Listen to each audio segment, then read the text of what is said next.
કચ્છ જિલ્લામાં માનવ વસાહત રહિત 21 ટાપુઓમાં પ્રવેશ પર પ્રતિબંધ લગાવવામાં આવ્યો. જિલ્લા કલેક્ટર દ્વારા જાહેર કરાયેલા જાહેરનામા અનુસાર આ નિર્ણય રાષ્ટ્રીય સલામતી અને જાહેર વ્યવસ્થાને ધ્યાનમાં રાખીને લેવામાં આવ્યો છે. પ્રવેશ પ્રતિબંધનો મુખ્ય ઉદ્દેશ આતંકવાદી અને દેશદ્રોહી પ્રવૃત્તિઓને રોકવાનો છે. આ ટાપુઓમાં પ્રવેશ પર પ્રતિબંધના પગલે સ્થાનિક માછીમાર અને પ્રવાસીઓમાં ચિંતાનો માહોલ જોવા મળી રહ્યો છે. પરંતુ અધિકારીઓનું માનવું છે કે આ પગલું કચ્છ અને સમગ્ર રાજ્યની સુરક્ષા માટે જરૂરી છે. પ્રવેશ પર પ્રતિબંધ લાગુ કરવાથી આ વિસ્તારમાં અનધિકૃત પ્રવૃત્તિઓમાં ઘટાડો થશે અને સ્થાનિક માછીમારોએ પણ તેમના પરંપરાગત વ્યવસાયને વધુ સુરક્ષિત રીતે ચાલુ રાખી શકશે. આ નિર્ણયથી કચ્છના આ ટાપુઓમાં પર્યાવરણ અને પ્રાકૃતિક સંસાધનોની સુરક્ષા માટે પણ મદદ મળશે.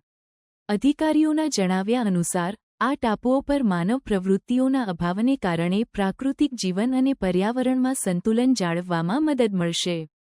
અધિકારીઓએ જણાવ્યું છે કે આ નિર્ણય કચ્છ અને સમગ્ર રાજ્યની સુરક્ષા અને પર્યાવરણની રક્ષા માટે મહત્વપૂર્ણ છે. તેઓએ સ્થાનિક લોકોને આ નિર્ણયને સમજીને સહયોગ આપવા અપીલ કરી છે.